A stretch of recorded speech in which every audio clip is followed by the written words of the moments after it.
Maka punten saya ngambil pangandikane Allahu yarham almahullah Romo Kyai Khudori Pondok Pesantren Tegal Rejo Magelang Jawa Tengah. Saya ikut suami saya kemarin Ahad Kliwonan Selapanan Tegal Rejo. Pak Kiai Hanif Khudori niku ngendikaaken bahwa almarhum Allahu yarham Romo Kyai Haji Khudori bilang begini, "Nok, ngesuk nek kita Idul Adha kopan nyembelih pedus utawane sapi, gone tuku hewan kurban dari duit keluarga kita sendiri. Umpama ana wong sugih panitipna sapi utawa wedhus nang pesantren kita kon disembelih nang kene go kurban nang gone kitane, maka ngapunten sawetara iku sapi wedhuse wong sugih dipindah ke masjid lain yang belum ada kambing sapinya, dipindahlah ke tetangga desa yang belum kebagian hewan kurban." Anak bertanya, "Kiai, Abah, ngapunten, kan wong sugih niate apik, pan melu kurbanan kene berarti tabarukan, ngalah barokah karo pesantrene kita." "Iya, Nok, tapi kan kita nih orang ngerti iku wonge sing nitipna sapi kambing anu wong sugih kepimen. Apa pantes aku takon sampean gaweane apa? Iki nggone tuku sapi duit sekang pundi? Ora pantes aku takon. Seumpamane pantes aku juga bingung ra ngerti. Nggone tuku sapi, nggone tuku wedhus, go kurban nang kene, jebule ternyata umpamane duit tuku sapi kurban anu menang duit togel. Kita kan ra ngerti. Gone menang togel nggo tuku sapi nggo kurban nang kene. Nah gone kitane sing mangan daging kurban anak-anak santriku pondok kene. Padahal tanggung jawabku orang nang akhirat tok, tapi tanggung jawabku karo wong tuane santri, karo wali santri sing pada ngaji nang kene. Wong dititip nang pondok kon dadi bocah soleh-soleha, malah mangan sapi ora genah, mangan pedus kurban sing ora jelas. Tanggung jawab ora mau nang akhirat, tapi karo wong tuane wali santri. Itulah Kiai NU. Halo, halo, Kiai kalau sekali mikir lembut nemen, orang mau mikiri anak keturunannya, tapi keberkahan kemaslahatan untuk kedepannya, bahwa ternyata apa yang kita makan mempengaruhi sama apa tingkah laku kita. Jadi mapunten nih, kalau anakmu sekolah dimanapun, mondok dimanapun, memang haknya orang tua. Tapi lebih mantep maning rezekine bersih, rezekine halal, untuk supaya jadi sumber anak-anak kita. Kalau ngaji kok biayane bersih, walaupun saitik, walaupun sedikit tapi halal, anak pun pinter-pinter, bocah manut-manut, nang pondok pun nuwun sewu larene adem ayem, ngilmune manfaat, walaupun orang tuanya hanya sekedar tukang macul, walaupun ngasihnya banyak, tapi ternyata dari rezeki yang gak jelas. Jangankan menjadikan anak soleh-solehah, anak di pesantren pun dapat ilmunya susah, bebal, cara Cilacap bebel, susah ngeri cara kene kebel, naik cara Cilacap bebel, sami bebel, susah nerima ilmu tuh dari kiai, dari gurunya. Kenapa? Rezeki yang ada di dalam badannya, nafkah yang gak jelas. Maka kula panjenengan sedayang gone dadi wong tua, kepingin punya anak soleh-solehah, ditata dulu hati orang tuanya, rezekinya yang bersih, yang halal, yang toyib. Kenapa ada syariat? Supaya manusia ikut aturan. Kenapa harus ada aturan? Supaya kita nggak sembarangan. Coba kalau sodako nggak ada aturan, pasti wong sugi-sugi pada sombong, pada gampangaken. Wis syukur gue kita negelem sodako, is alhamdulillah kita negelem ngasih. Coba kalau nggak ada syariat, mesti wong sugi kemaki. Disyukur gue kita negelem kurban, wong wedus dengklang kon go kurban. Kalau nggak ada aturan, mesti wong sugi pada sombong begitu. Makanya jangankan akikoh, kurban saja ada aturannya. Syarat hewan kurban kan sapi 1 untuk 7 orang, ya kan? Kambing 1 untuk 1 orang. Dan aku untuk suamiku seorang. Jebule harapan ngelawak kita nih. Maaf, soalnya kemarin setiap hari raya Idul Adha pasti ada orang berseteru. Gara-gara punten Kiai Pak Ustadz, ada satu golongan membolehkan kurban kambing satu untuk sekeluarga, katanya sah. Dan ini kejadian malah di Jawa Tengah, di kabupaten saya sendiri punten. Sehingga saya menerima kasus ini, saya kaji ulang bersama kiai saya. Usut punya usut, temenan jebule anak hadisnya. Cuma hadisnya agak doif, hadisnya lemah. Hadisnya keterangannya, dulu Kanjeng Nabi, iki ngajinya sampai jam 2 sore kan? Ya mau tak kontrok kita nih. Soalnya ini mulai penting maning ya, lisinnya wis memang kirut maning gitu. Sallallahu ala Nabi Muhammad. Dulu Kanjeng Nabi pernah kurban kambing satu, di atas namakan Kanjeng Nabi, keluarganya Kanjeng Nabi, bahkan seluruh umat Islam dapat berkahnya. Tapi asbabul wurudnya apa? Antuh asbabul wurud. Kalau asbabun nuzul, sebab musababnya ayat Quran turun. Tapi asbabul wurud, sebab musababnya ada hadis.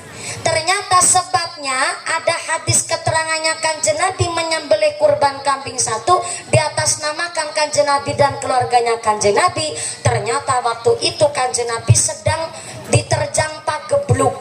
Zamannya Kanjeng Nabi ternyata ada musim pandemi kayak kita kemarin bu, pas corona. Di zamannya Kanjeng Nabi pun ada namanya pandemi yang ternyata nggak bisa keluar rumah untuk kerja cari maisha. Sehingga wong-wong sugih di zaman Kanjeng Nabi waktu itu tiba-tiba hartanya menyusut. Wong Kanjeng Nabi saja istrinya yaitu Sayyidah Khadijah disebutkan adalah orang terkaya di kota Mekah. Keterangannya di kitab Al-Bushra fil Manaqib, Sayyidah Khadijah Al-Kubro. Disebut Kubro itu karena sugih Sayyidah Khadijah, kekayaannya dilansir 2, atau 2/3-nya kota Mekah. Sugih-sugih wong Mekah. Saja gara-gara pandemi pagebluk itu Kanjeng Nabi tersisa kambing cuman setunggal-tunggale til. Saya ulang, setunggal-tunggale til. Setunggal-tunggale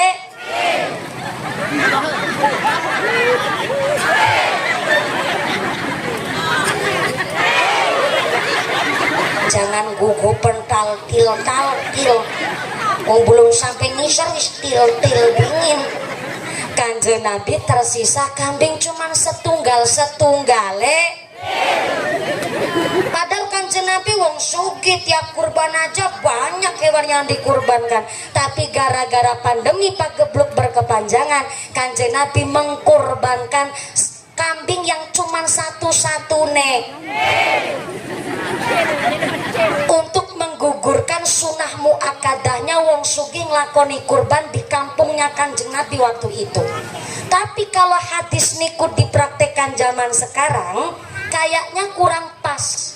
Kenapa kurang pas? Karena semelarat-melarate wong Indonesia nggak ada tuh satu desa miskin semua, nggak ada. Nyatane nang kiajaran tumpakane motor PCX bae gelem nampa BLT.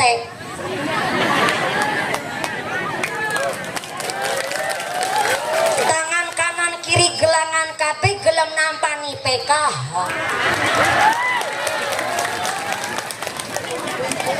Berarti di Indonesia nggak ada satu kampung miskin semua, nggak ada. Seumpamane ada di Afrika Selatan tuh yang banyak orang muslimnya tapi keadaan kampungnya miskin. Hari ini pun ada namanya Persatuan Muslim Antar Negara. Indonesia, Malaysia, Singapura, Brunei Darussalam ada asosiasi Persatuan Muslim yang ketika Idul Adha kirim kambing sapi ke Afrika Selatan, kurbannya di Afrika Selatan. Orang saya sendiri saja pernah menerima kambing dari Singapura. Kok bisa begitu? Iya, dari Ustadz Nushan Halim, salah satu tokoh ulama Singapura, kirim kambing untuk dikurbankan di kampung saya di Indonesia sini. Dan ternyata saya sedikit informasi bahwa dulu saya pernah lomba dai di Indosiar 2 kali, 2014 tingkat nasional, 2017 tingkat Asia. Alhamdulillah satu-satunya dai Indosiar yang juara 1 berulang kali hanya Mumpuni Handayani.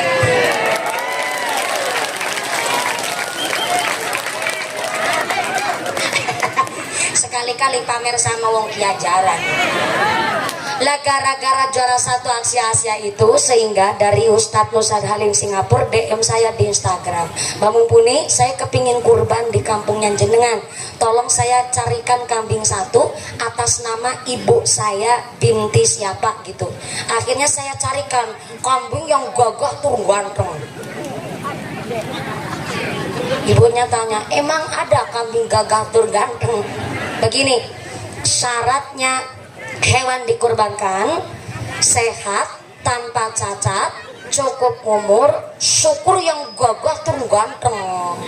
Kenapa begitu? Ada riwayat tetangganya meninggal dunia, akhirnya malam harinya saudaranya dimimpiin. Ternyata di dalam mimpi saudaranya, si tetangga yang tadi pagi baru meninggal dunia, di dalam mimpinya saudara ternyata begitu gagah ganteng di alam barzahnya, dan pakaiannya mewah, naik kendaraan super cepat, langsung masuknya ke surga. Di dalam mimpinya saudaranya itu ternyata usut punya usut, setiap bersodakoh kalau ngasih ke orang dipilih barang yang paling bagus, bukan barang-barang turahan. Dan setiap berkurban dipilihlah sapi kambing yang paling ganteng, yang paling gagah, tentu yang memenuhi syarat-syarat orang berkurban. Jadi orang kurban hewannya itu yang sehat, tanpa cacat, cukup umur, syukur yang ganteng tur gagah. Berarti kalau wedus wadon ora bisa nggo kurban, kata siapa? Wedus wadon tetap bisa buat kurban, tapi lebih utama wedus lanang ketimbang wedus wadon. Selanggar wedus wadon go kurban syaratnya tambah, ya sehat, tanpa cacat, cukup umur, plus lagi orang meteng, lagi orang bunting. Nah ini sing repot dan merepotkan nih. Jenengan ke pasar hewan, kul bakul wedus, kita nih duit tapi duitnya cukup gue tuku wedus wadon. Kira-kira gergo kurban wedus wadone sampean niki lagi bunting ngapora ya. Bakule jawab yang ngapurane ya bu, soalnya kita nih duduk laki nih. Sampai sini udah merepotkan banget nih. Ya kita nih ngerti sampean duduk laki nih, tapi kan sampean bakul pedagangnya wedus, kayaknya yang ngerti wedus meteng ngapora ciri-ciri bagaimana. Nah kita nih seneng karo pembeli sing kritis model sampean. Insya Allah wedus sing disenengin jenengan sing dipilih iki wedus wadon sing agora meteng. Soalnya kita nih orang mung bakul tapi kita sing ngingu, kita nih ngerti wedus lanang wedus wadon dipisah, jadi kayaknya agora meteng. Yang kedua kita nih yakin iki wedus agora meteng, soalnya kita nih durung pernah ngerti iki wedus ditumpaki. Jadi sampai milih wedus sing insya Allah sehat plus lagi orang matang ya cocok kul bakul tak tuku wedus wadone sampean go kurban Idul Adha ngesuk. Akhirnya jual beli akadnya terlaksana, langsung pulang wedus ketika kurban disembelih dibelek wetengnya nah cempene. Apa hukum kurban yang terjadi? Hukum kurbannya tetap sah. Kenapa kurbannya tetap sah? Karena ketidaktahuan. Kan udah ikhtiar tanya tuh, wedus lagi meteng ngapora, malah bakule duduk lakine, durung pernah baru ditumpaki, wedus lanang wedus wadon ya dipisah, tetap anak cempene. Berarti karena ketidaktahuan, maka kurbannya tetap sah. Tapi inilah yang menjadikan syarat bahwa kurban wedus wadon bisa, tapi lebih utama wedus lanang. Soalnya wedus wadon repot, matang orang ini kan minimal kudu di USG. Oh dewe ngerti ora percaya sampean, kudu di USG. Kayang si pitik ayam meteng aporane kan bisa ditiliki dengan gampang dengan cara didul. Bahas dulek paham kahapwe. Maaf, ini bukan cerita jorok nih. Kalau cerita fikih insya Allah nggak jadi jorok, kalau jadi ilmu Allahumma. Ayam didulek kan bisa ngerti ngendok apa rasanya ketara we. Tapi yang wedhus wadon yang bisa didulek tapi ra ngerti rasanya meteng aporane bagaimana. Maka inilah ada syarat mulane arane kurban sing sehat tanpa cacat, wedhus lanang ya sing cukup ngumur, sing gagah tur ganteng. Saya pilihkan wedhus Jawa Randu waktu itu sing paling ganteng. Saya kirim notanya ke Singapura. Dari Singapura Ustadz Musan Halim ngirim duit dari ringgit dolar Singapura dirupiahkan, tapi ternyata lebih duitnya.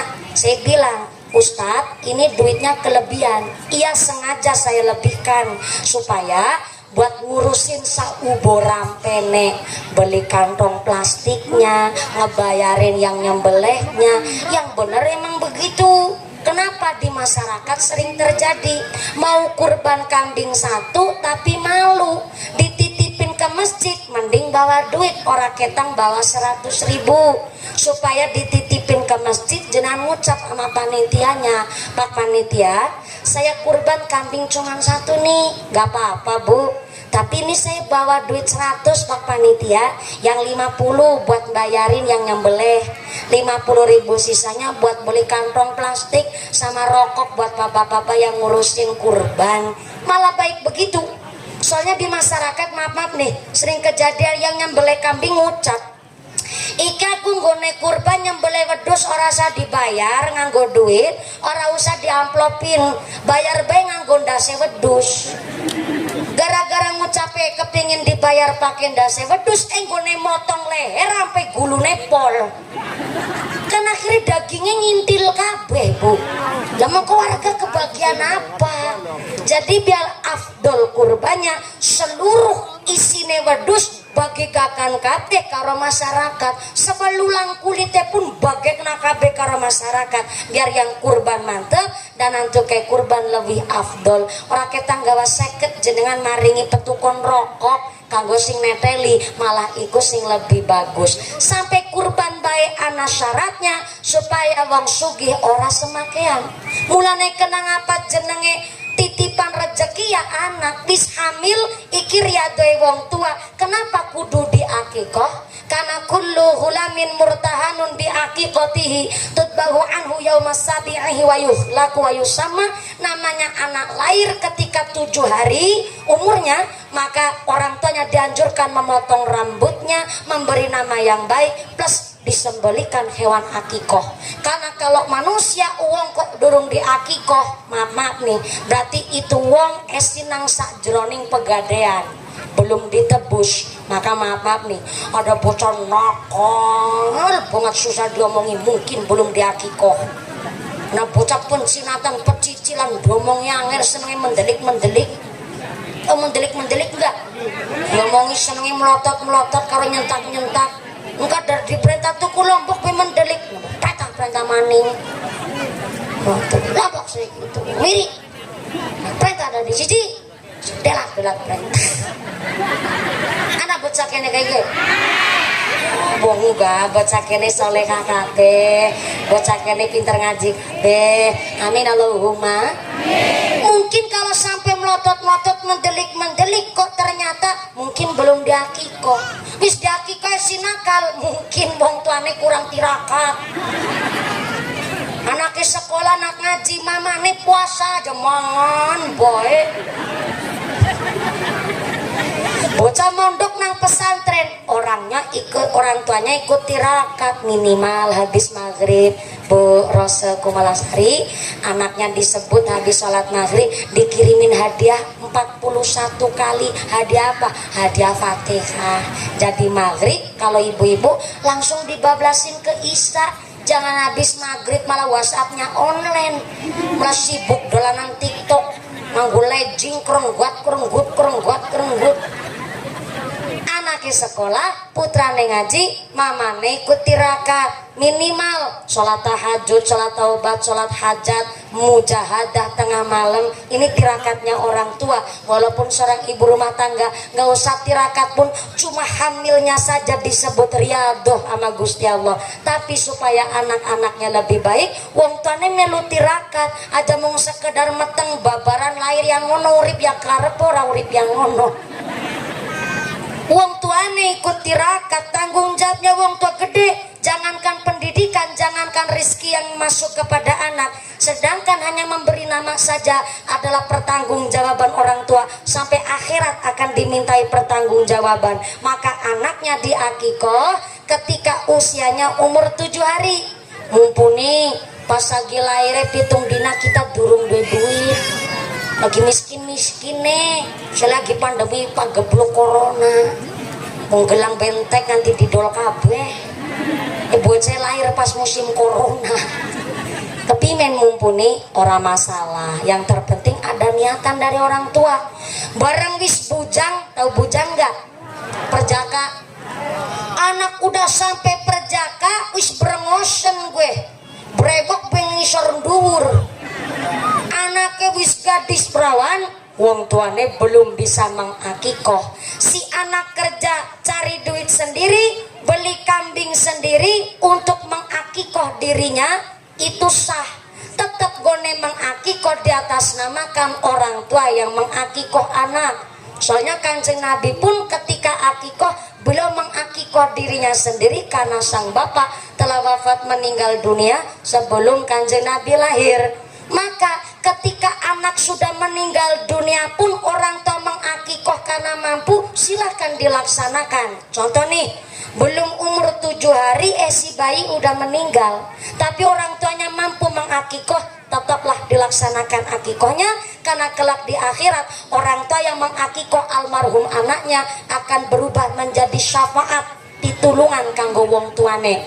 Sampai-sampai jangankan yang namanya akikoh ketika anak sudah bujang perawan, wong anak saja maaf punten, ketika sudah besar orang tuanya baru mampu mencicil akikoh. Contoh nih, bocah bayi lanang kan wedusnya 2, kambingnya 2, tapi wong tuane saking melaratnya baru beli kambing cuma 1, tetap silahkan disembelih, dimasak, dibagikan sama warga tetangga untuk mengakikoh.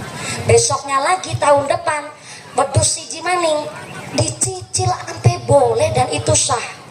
Namanya syariat ada bukan untuk mempersulit manusia beribadah, tapi adanya syariat adalah supaya manusia gampang menggapai ridhonya Gusti.